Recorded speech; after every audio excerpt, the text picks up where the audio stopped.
Bilan du chapitre 1, composition d'un système chimique, extrait de votre manuel, page 20. Donc dans ce chapitre, on a voulu rappeler l'importance, pour expliquer la constitution et l'évolution d'un système chimique, de la notion de quantité de matière pour le chimiste. Le chimiste va sans arrêt se poser la question de qu'est-ce qu'on a comme quantité de matière au début, qu'est-ce qu'on va obtenir à la fin, par exemple.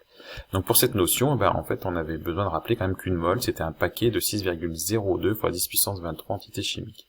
Ce nombre d'ailleurs, c'est ce que vous aviez appelé en seconde, et qu'on appelle toujours la constante d'Avogadro. Cette constante d'Avogadro, elle permettait de faire quoi? Elle permettait de faire pas mal de choses déjà en seconde. C'était pas forcément formalisé avec des formules, ce qu'on va voir après.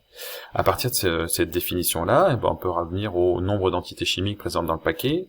Si on a la masse d'un atome, par exemple, on peut déterminer la masse du paquet, et on peut déterminer donc la quantité de matière de ce paquet. Alors, qu'est-ce qu'on a vu comme notion importante? Finalement, qu'il y a une notion, par exemple, de masse molaire, qui est la masse d'une mole d'entité, qui permettra d'éviter de faire de la proportionnalité sans arrêt et de formaliser un petit peu plus les calculs. Voilà, alors je reviens sur les 3 formules du chapitre, qui sont ici dans ce tableau. Donc la quantité de matière, une fois qu'on a défini la masse molaire, c'est rien d'autre que la masse de l'échantillon divisé par sa masse molaire. Si le corps pur est liquide, on peut avoir accès à la masse, puisque c'est quelque chose de liquide, à partir de son volume et de la notion de masse volumique. La masse volumique, c'est la masse divisée par le volume, donc la masse, c'est la masse volumique fois le volume. Et en fait, on s'aperçoit que le numérateur ici, la masse, c'est bien ρ fois V, le même numérateur de ce côté ici. Et on retrouve la même formule, en réalité, dans les cases ici, juste à côté. Alors pour l'état gazeux, il y a une petite différence. Pour l'état gazeux, en réalité, on va définir la loi d'Avogadro-Ampère, qui va nous dire que le volume d'une mole de gaz, il ne dépend que de la température et de la pression.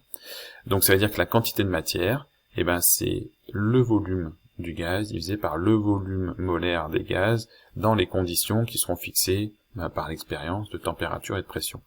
La plupart du temps, donc ce volume molaire n'est pas à connaître, puisqu'il est fixé en fonction de la température et de la pression, il sera donné dans l'énoncé.